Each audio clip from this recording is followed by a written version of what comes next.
Okay, this is edited from a session that I kind of got from Eric Kurtz. Most of it's not, but it's modified from his, and per his directions, you have to give credit. So Eric Kurtz gets some credit for this one. We're going to talk about some different tools that I think are really important for my IEP kids, and I wanted to share those out and what I use and what I think are the best options. So just so you know, I've got it shared under NT. Those are the case sensitive pool dash support. And if you go there, you also see the link to his original presentation if you wanted to look at that. So this is what we're going to talk about today. The first one, text to speech. The best one, as far as I'm concerned, there's a whole list of text to speech options on on Eric's website. Of all those options, the Read and Write for Google Chrome is by far, in my opinion, the best of those options to use. Read and Write is a Chrome extension that I can push through the Google console to the entire student domain. I will be honest, I thought I did, and then I saw students without it. So I'm kind of confused how some don't have it. The link, if you don't have it in yours, if I can find, there we go. I found my mouse, yay! All you have to do is Google Chrome Web Store, Read and Write, and there's an and sign in there. If I've already got it, so that says remove over there. If you don't have it, it says add. The free version of Read and Write for Google Chrome does 90% of what you will need it to do for your students. And the other part you can do with Google Docs. So it does text to speech fine. It doesn't do speech to text without the paid version, or at least didn't used to. And honestly, I don't think it does as good a job as a Google Doc does when it comes to that. If you install the Read and Write, it looks like this little puzzle piece icon in, well, pretty much this color, a bluish purple though. And it allows this toolbar to come up on any website. It highlights and reads for you. It lets you choose the voice that you want to use. It lets you choose the speed that you want it to use. And with the newer AI voices that were added to it, I think it sounds almost completely human. If you choose an AI voice, it's not as fast. It kind of highlights the sentence, thinks about the sentence, and then reads it with a Google voice or with a more of a human voice. However, I think it sounds so much better that it's worth that pause. And if a student is using it, they probably don't need it to read to them super fast. I mean, we don't have our really fast readers choosing to do read to me as it goes. So in order to change the settings, you just go to the button and go to settings. And then you can go to, this is what the Read and Write toolbar looks like when it comes open. I'm going to do it in just a second. But it comes open and you can change what voice. And if it has the little stars next to it, it means it's an AI voice, which means it's going to read slightly slower, but it's going to sound much better. I think I've got, oh, I don't. Okay, so I'm going to go ahead and open that up and show you what that looks like on another website. I'm going to go ahead and open up my Moodle page. That's not the button. This one is. And kind of show you what it looks like. I will tell you that I try very hard to move any content that I think is important enough for them. By the way, this is my... He walked in anyway, one of my songs. Yeah, hold on, you got to listen to this song. I did this with Suno. With a dream in his eyes, a shiny new case, some parts to the skies. I'll build it myself, don't need any help. I'm gonna make a machine, it's gonna be swell. But the wires were tangled, the screws wouldn't fit. His motherboard didn't match, not a single bit. He tried to force it, but it all went wrong. The more he messed up, the more he sang the song. He said, I got... Anyways, it's called Computer Fail. it was for my hardware class. And anyway, so what I was starting to say is I use the Moodle book because it allows me to copy any other text into one place, and I have a different book for every single chapter. And I started taking, and when I do my text, I have this revisited, and that's so I can change the reading level. So I have different read levels in the same place. So anyway, I'm going to come here, and I'm going to open up the read and write box. And the toolbar automatically comes up. And then if I want to change my voices, I just go right here to the three dots. I go to settings, and it's underneath the toolbar. How do I get? It won't. Okay, so I just go to speech. You can see it's set to Ava right now, which is not a AI voice. And if I go to the other ones down here, as I pick, I'm going to hit AI enhanced. You're going to see all these other voices come up with little stars next to them, and I'm going to pick a US voice instead. I'll pick Antonio, and then you can pick the speed that they read it at. It's just a slider, and then I'm going to say okay. I'm going to save it with this. So how do I get to the little button underneath there? I'm going to have to bring it to my other screen for a second, and there we go. So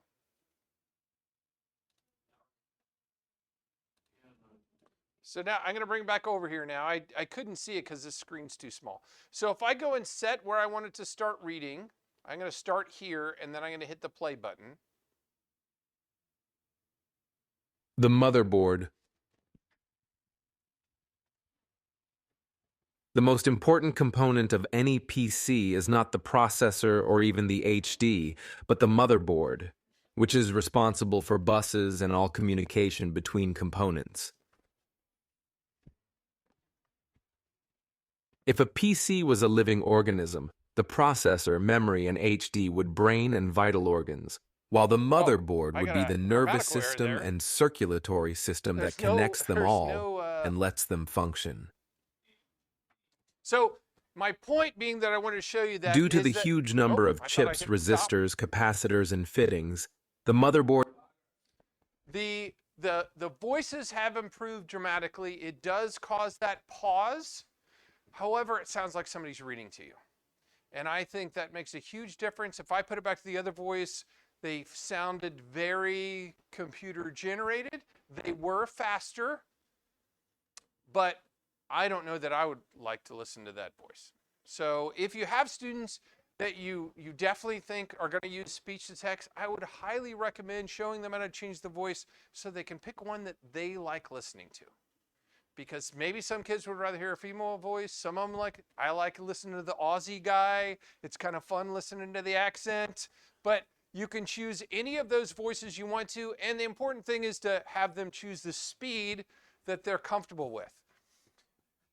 This does a great job. I've got 2 students in my hardware class right now that both on their IEPs say read at a 3rd grade reading level, one of which the intervention teacher says doesn't read at any reading level. It just says 3rd grade because they had to put 3rd grade, I guess. I don't know.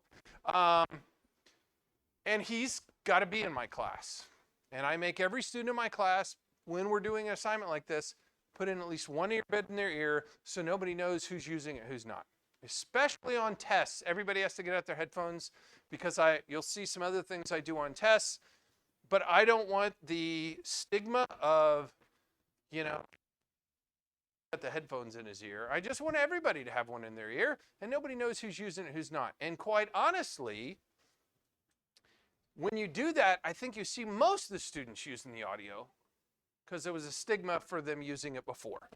So a lot of times we lose students because they're bad readers when really they could understand the material. And I will tell you that when I first started here, I did not understand that. I honestly did not understand that fully until I had Luke.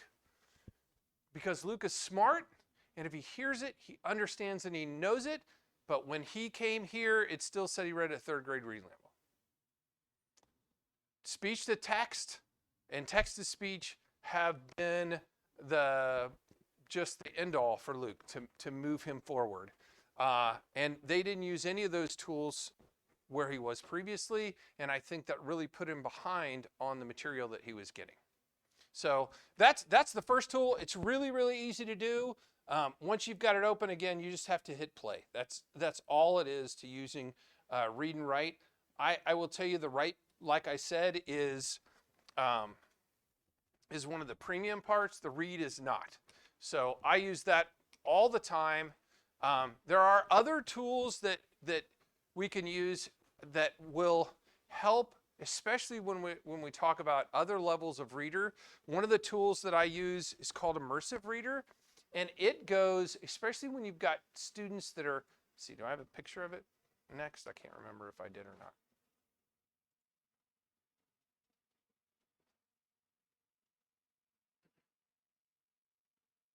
It will go and mark what are, if you choose the colors and stuff, it'll mark nouns and verbs and different parts of speech to you as well. And that's not the Immersive Reader one. Let me go and open one with Immersive Reader. I think, there we go.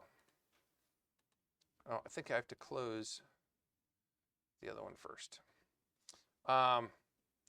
So with Immersive Reader, you can see it's the same text on either side, but I can go and tell it, and that's not what I was looking for. There we go. No, that's not what I was looking for either. Where's the part that I was looking for?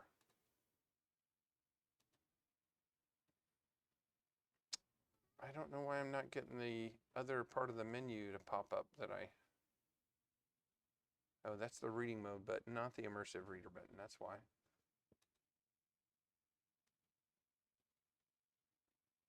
Did I delete it from myself? Gosh darn it. No, that's something different. I think I deleted it. Well, I'm not going to add it right now. The idea with Immersive Reader, though, is that you can have it highlight the different parts of speech in different colors. So it will change everything they're looking at. If you were working on different parts of speech, you can say, just turn this on, and every verb on the text that you're looking at will turn red. Or every noun on the text will turn purple. You can change the colors too. But it changes what you see, so you can help students understand the parts of speech better. And I thought I had that. I know I did. Well, maybe maybe I had to hit Helper Bird first for it to get to it. Maybe that's what I was doing wrong.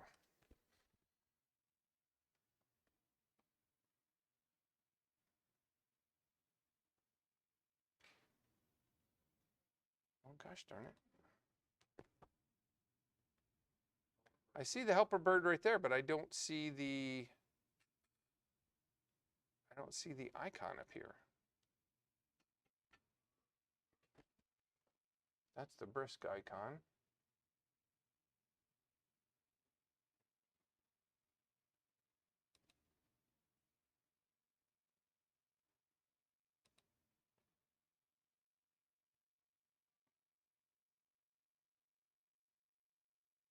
Well, darn it, I don't know why I was using it the other day when I made this up, and I can't get it to go to what I want it to. So Helper Bird works with Immersive Reader, and I don't know why I'm not seeing it. It's an add-on that helps do this stuff and change your text and stuff. I don't know why I'm not seeing it.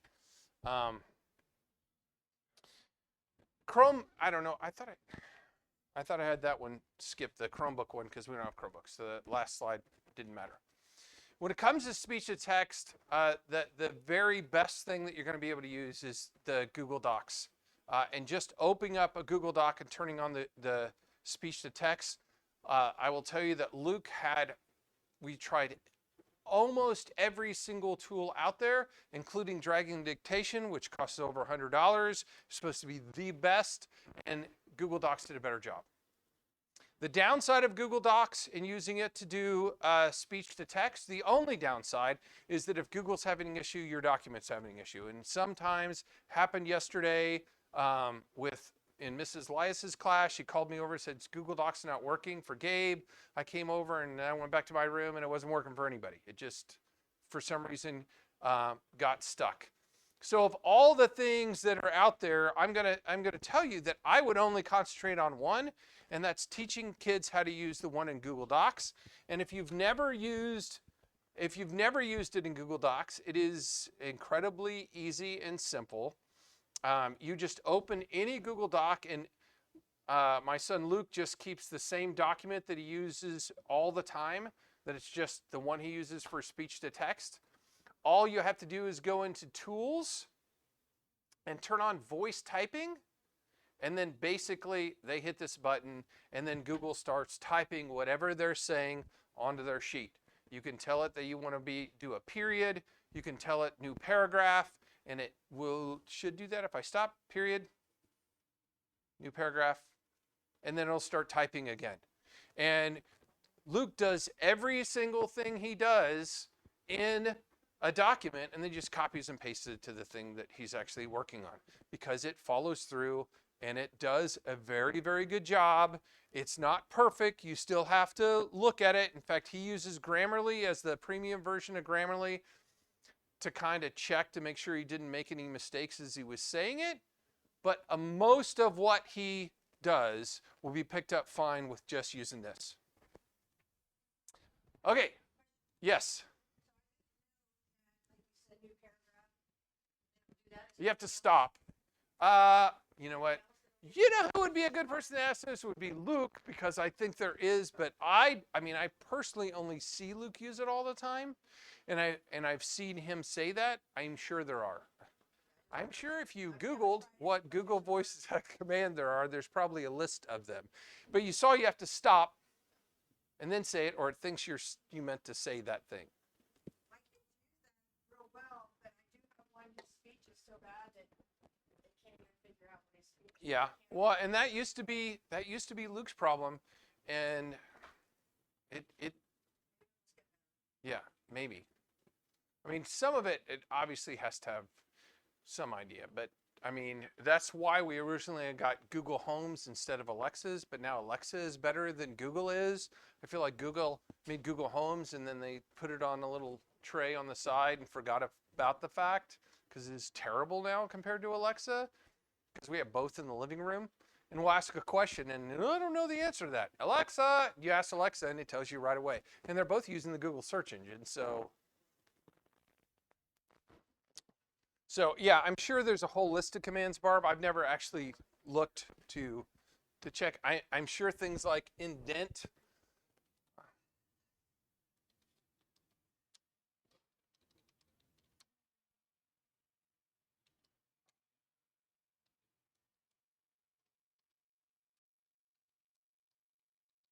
Hopefully I got enough in there to get the answer to my question. Period, comma, new paragraph, delete word, or insert word before word. So it might be, that's just what the AI said. There might be more than that even on there. So if you went down for punctuation at the end. Period, comma, exclamation point. So that looks like there's a lot of options.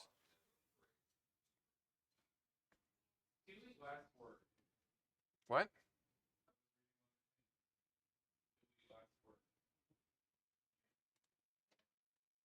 Delete last word. It did. So that's pretty cool. So that, and this is basically my opinion on this, but there's a lot of different ones listed on Eric's document that you could try. But of all of them, I feel like we've tried more than most people have on these, and that Google Docs just was the winner when it came to speech to text. The downside is that you have to copy and paste it over in the other one. Some of these other tools let you do it right in the document that you're in, but Luke has always felt like the copy and paste is the minor point. Because Grammarly works with this, and he's probably going to put it in an AI to make sure that it works and stuff first as well. He very much does all of his own thing and then is used to check it, have an AI give him feedback. And I will tell you that his grade and Mrs. Martin's grade are almost ChatGPT's grade and Miss Martin's grade. I don't know if Ms. Martin used ChatGPT to grade or not, but they're always really, really close. So he's like, I'm pretty sure whatever it tells me is about the grade I'm going to get from Ms. Martin. So he does that a lot. There are other extensions like the VoiceIn, which allows you to do it straight into the document. And this really, the VoiceIn extension really is using the same engine to put it in there. I just don't know how much that really necessarily helps. We don't use a lot of Google Forms here. Maybe if someone like Dan, if you use a lot of Google Forms for some of your stuff, maybe that would be a good one to try out with your students to use the VoiceIn extension.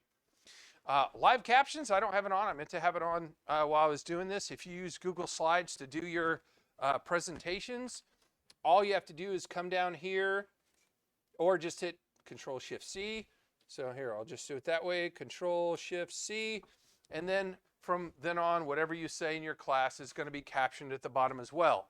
If you've got somebody who's hard of hearing, this is obviously something that you should think about doing. I can move it from the top or the bottom if I want to have the captioning on there. So if I was to find my mouse, I can also say, oop, wrong button. Oh, wrong button again. I've hit a lot of things, but none of what I was trying to hit. There we go. So caption preferences, I can move it up to the top if I want it up top. I can change the size as well. And then I can just go ahead and turn it on. And then it will just add the captioning as I'm teaching in class or whatever. So it does a pretty good job of putting all the captioning on there. If you've got a student that is has a hearing problem in your class, I would highly recommend thinking about doing live captions. And if you do a screen, if you're recording your class, you're getting those on the recording too. So it's automatically doing that as well on your class. And it's been pretty spot on so far that I've been watching. So that's pretty cool. Any Google slide. This is a Google slide thing. So this is a Google slide and you just turn it on Google Slides. So if you're doing a class that you're using Google Slides, then you just come down here to the three dots and you pick your preferences and you turn on captions right there, and then it'll be there on the Google slide.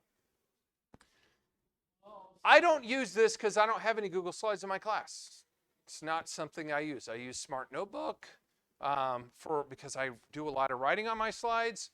But if you were, I don't know if I'm even saying this correctly, but my experience is social studies teachers are one that probably use Google Slides the most because they're presenting a topic, maybe.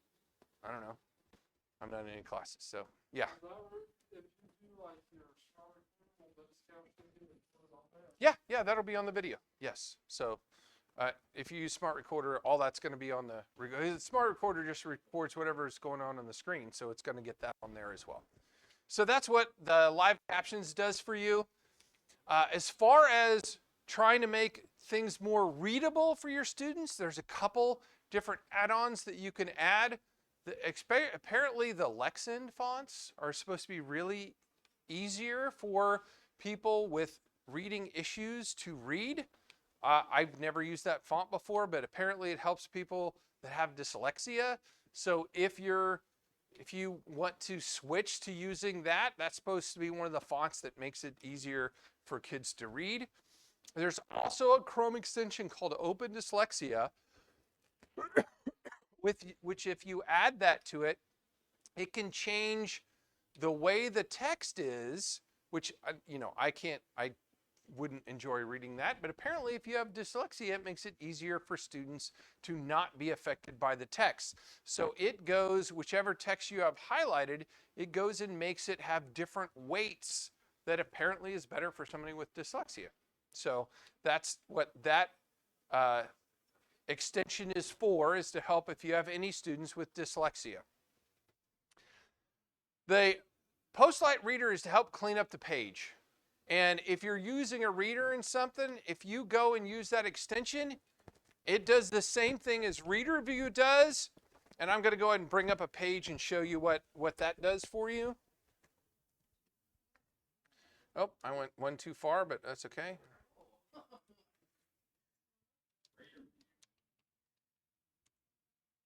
I'm going to go find a page in the Civil War. Actually, I probably want one that has less, but if I go and switch to the reader view, what reader view does is it takes and makes it more, well, there we go. It's supposed to take off all the ads, and I use this when I'm going to copy and paste something into Moodle. So it makes it so that if I wanted to copy this, it would be much easier. All the junk that's on the side and stuff, in this case, was thrown up top, which is different. But I can also go and change the way the fonts are, the font widths, the heights, what the font is to make it more readable for my students. Trying to get me to do stuff. There we go. But that's what the readability view one does. I got to go out of this in order to go back to the other one that we just looked at. It goes and does the same thing. The Rocket Viewer, it's basically done the same thing. Throw that junk up top, and then all my text is down here.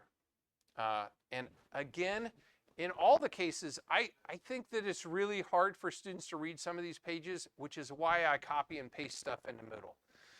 The other thing is, with the other tools that we have to be able to change the reading levels, and we talked about that with the Brisk tool today. If I was in this one and I hit my Brisk tool,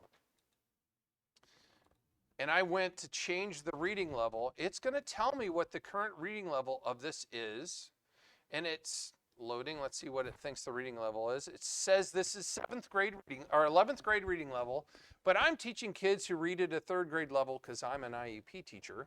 I can hit that 3rd grade and hit, oh, I don't want to go in Spanish. That would have been, and then I can hit change reading level.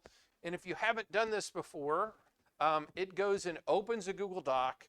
It gives it the same title. So it says grade level 3, American Civil War from Wikipedia.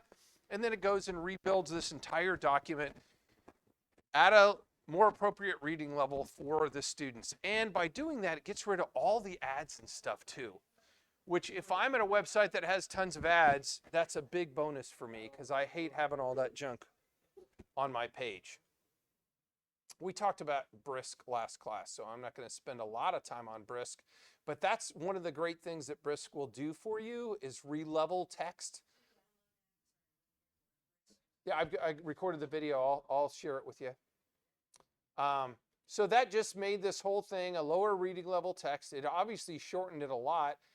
If it's too short, I can go and say, I can't extend now because I closed it, didn't I?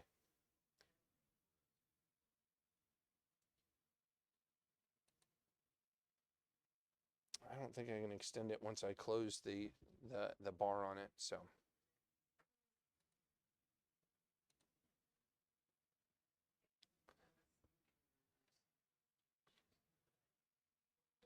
I can't find my mouse. There we go. Okay. So that's reading levels.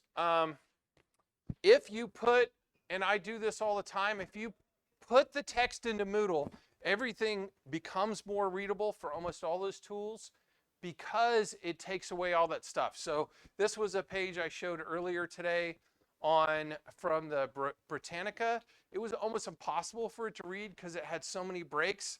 If you take and copy that same text and throw it into a Google page, or a Moodle page, and that's all I'm doing here is just taking the same thing and tossing it in here from the readability mode, then it becomes something that screen readers work really, really well with.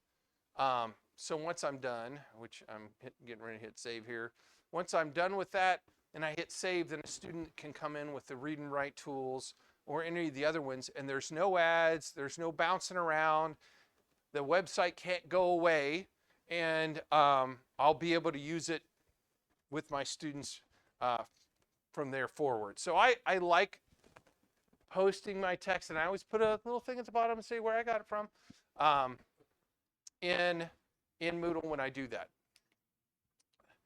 The next thing is that we can do for our students is to make the text like I just showed you with Brisk, either to make it more readable. We can use AI tools to summarize the text. We can use AI tools to make other materials like vocabulary lists. By the way, all these things Diffit does for us. So if you haven't tried Diffit yet, any material you put in there will change the reading level, will summarize the reading level, will generate support materials, will do vocabulary lists. Luke had on his IEP that he needed new vocabulary words in advance. That's hard for some teachers to do, to come up with a vocab list from their textbook. It's really easy for AI to do in a matter of seconds, just to throw a PDF in, have it do the summary, and it automatically brings up any other new vocabulary words that you might need to do in there. Yeah, it would, right? And that's why I started doing it in my Moodle class. I started doing that with in every single one of my sections of Moodle now. I used AI. I had it go through, and then I had it make a glossary, which includes all the new words. So it's like chapter 4 terms. These are all the words. And then I went and made a crossword puzzle and a Millionaire game using those terms, that if they do them before the test, they get 5 bonus points. And the whole point is to try to get them to learn the terms before the test, not go, I didn't know what that was, after the test. So, and I used AI to generate the vocabulary list based on my book for that section. I didn't go through and pick out words. I just said make. If I use, for instance, I'm going to go ahead and use Diffit on this activity. If I go ahead and pull this up, I haven't tried to do it off this one. And I know that Sarah gave a whole class on Diffit earlier today. And Diffit's one that we pay for. So, and it automatically has you logged in. I have not tried it to do it on this. So let's see what happens. Article or YouTube link. And I'm already logged in. So let's see. I'm going to say 8th grade.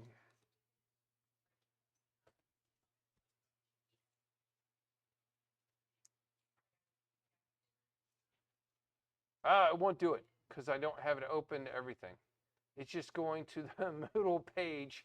So when I tried it before, it was on an open course. This one's going to be logged in. So I don't know. I'm going to do the opposite. I'm going to go ahead and copy the book instead.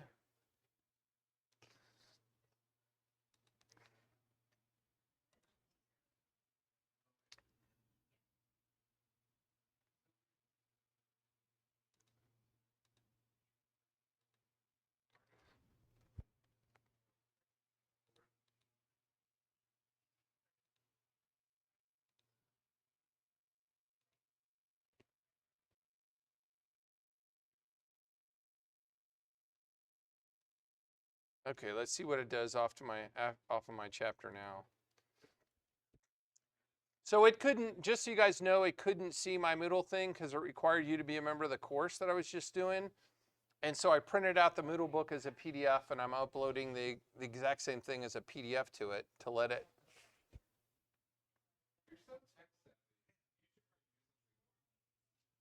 So there's my summary. There's, that's not enough vocabulary words. Add vocab words. Pull from list in the text. I'm going to say 5 more. Yeah, there's only 5. So that really doesn't even hit all the new vocab words in my section. But anyway, it's done the adapted reading passion of the whole thing, and it's gone and analyzed that part of my class automatically. I like using Diffit for that, but you could just as easily put anything that you have into any of the AI engines and do the same thing. You can do it with Brisket really easily. Brisket does it on its own. So if am I still in that content? Yeah, there we go. I wonder how Brisket would do in this class. Oh, I turned it off.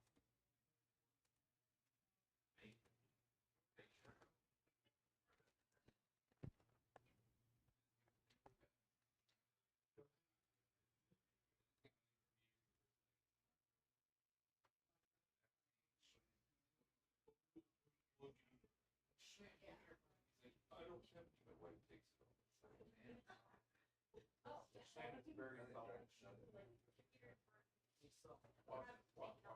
He's saying I get $5. Okay, I'm getting off task because I'm playing with stuff right now.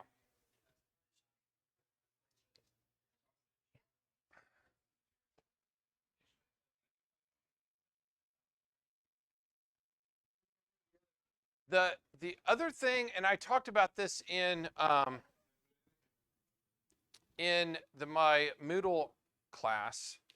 There's a ton of tools, and I don't have this shared out. I'm going to share this out in just a second, because I should have had this shared out. I don't have a link down there for it. There's so many different tools available.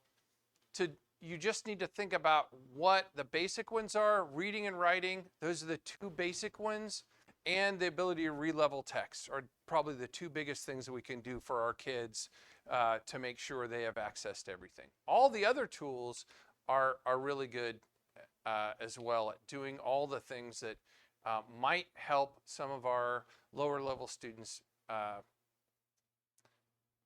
able to more easily absorb our content. I've talked about Diffit a bunch already. Are we? Oh, we're not. Okay.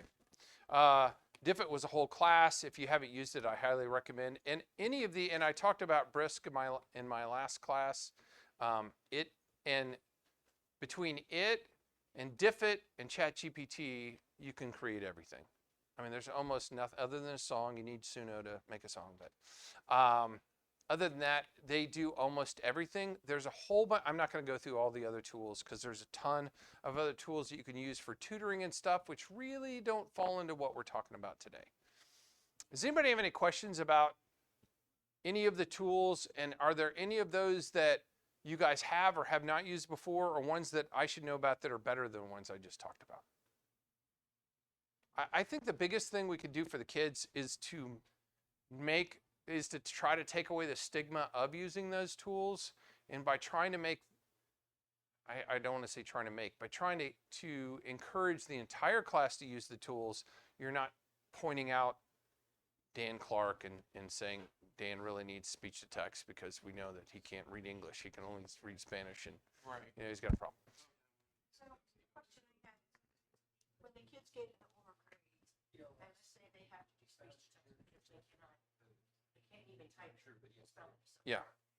Are they getting embarrassed? Are they willing to do speech to text in the classroom or not? Or is it something they'll do on their own? What are they doing once they have to do it? I know that Luke likes to go into another room when he's doing a major paper. And a lot of them will do it. I see him do it in Heather's room a lot. I think the text to speech they're more than happy to use in every room. The speech to text they don't want to do in front of their peers. Yeah.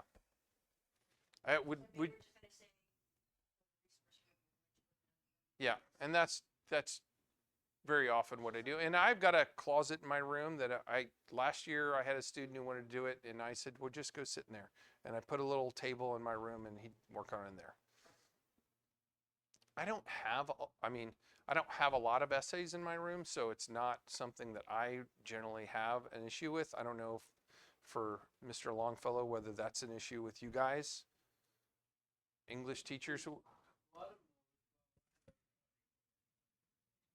lot of the audio stuff, like everybody does, the speech to text, I've had both. I've had them do it in the classroom, but they don't take it to the daily task resource room. But like, I think it all depends on the kids. Some of them are comfortable doing it, some of them aren't. But like, I just wondered if we were doing enough at the lower grades, getting the kids independently speak up for themselves to say, I need to go to a different room, or. I think no matter what, a lot of them are going to feel uncomfortable doing the speech to text. But if I've already done the instruction and somebody wants to go across the hall to go down, that doesn't bother me.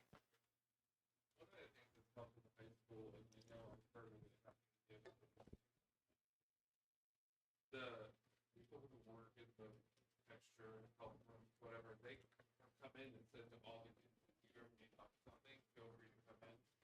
And that encourages kids of all abilities to go there. So it's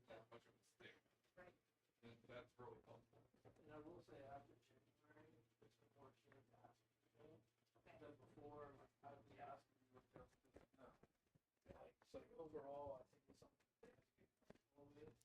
And for some reason, like since January, they were last semester. And then like last year, like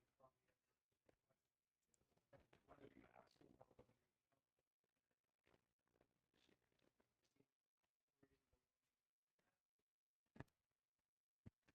I guess the last thing I wanted to talk about is the things that Moodle can do for teachers as well. I had a whole class on this second block, but I record every single question and every single answer in Moodle so they could just hit play.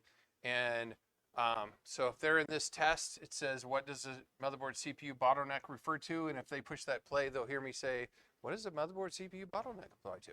So, and I do that so that they, first of all, they hear me asking the question, which always sounded more human than it did previously. I think now it works a little bit better. But I try to put Moodle recordings in for every single assessment.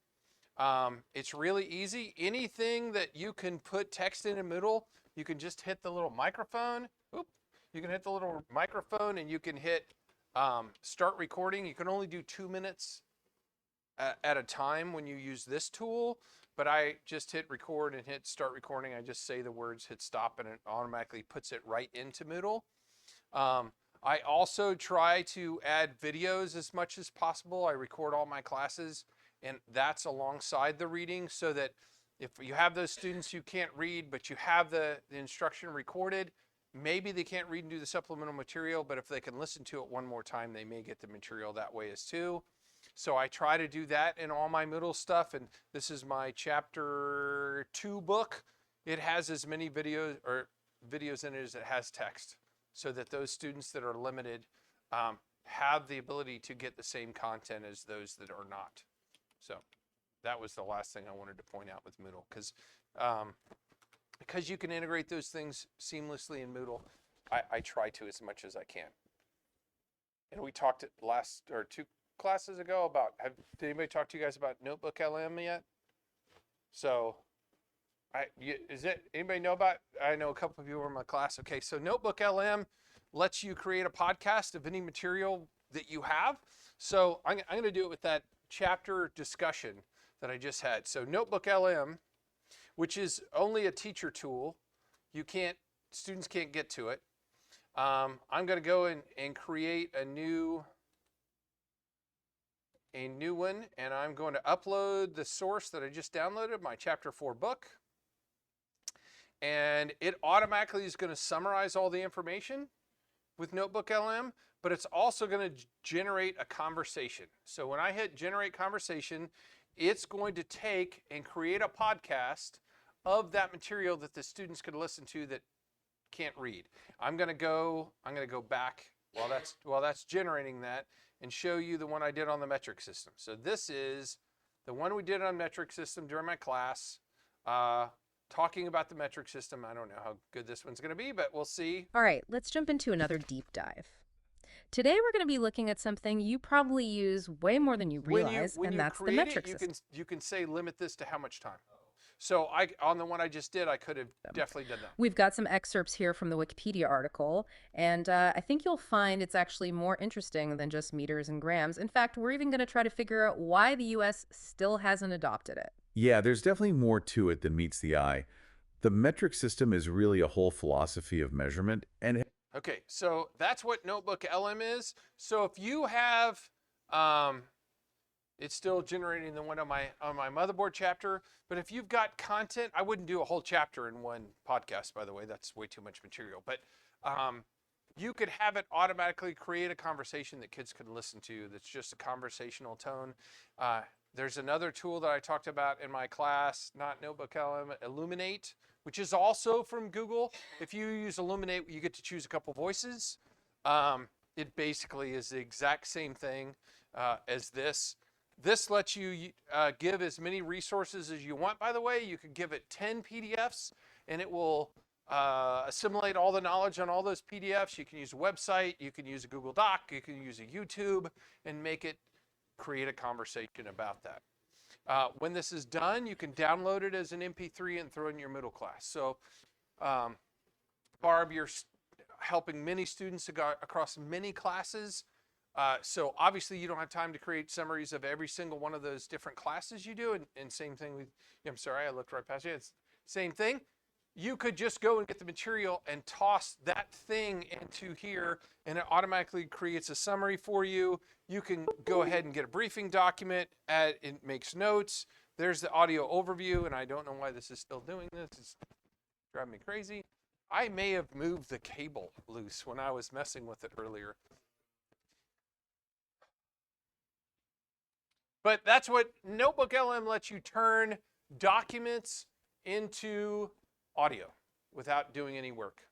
So you just have to be willing to wait for it to get done. It takes about 10 minutes. And I showed them too, you can interact with it as well. So while that's generating, I'm going to go back to one of my other one.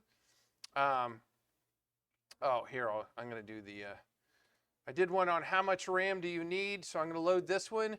While it's playing, after it's generated, you can talk to them and ask them questions. So I'm going to go ahead and play. All right, so get this. We're going deep on memory requirements today. Yeah. How much memory do I need in my PC? Oh, is it not letting me? Oh, there we go. How much memory do I need in my PC? Join in. What's up? How much memory do I need? I already. Oh, we got it. It's thinking.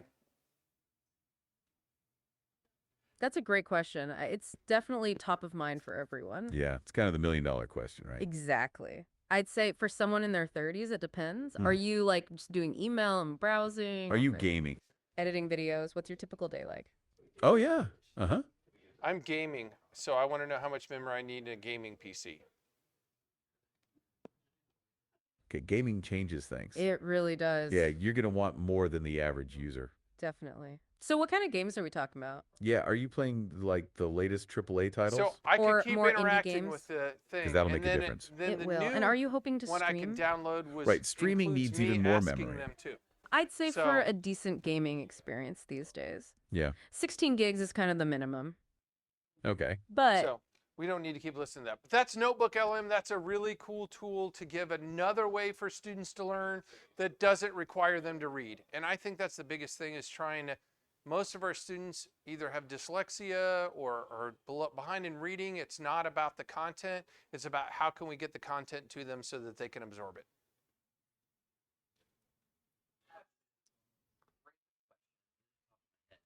So when you're like interacting with the generation that you have created, is it getting the material it's coming back with from the resource material? I think I think all the questions are being answered from the resource material that I gave it in the first place.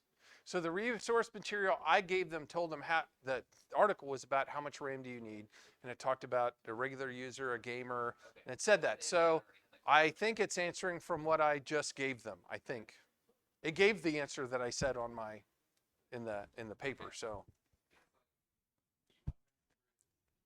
although here's my question that I don't know. It asked me what game are you playing? So if I had said I'm playing Harry Potter, the newest one that says it needs more memory, would it have answered that way? I don't know.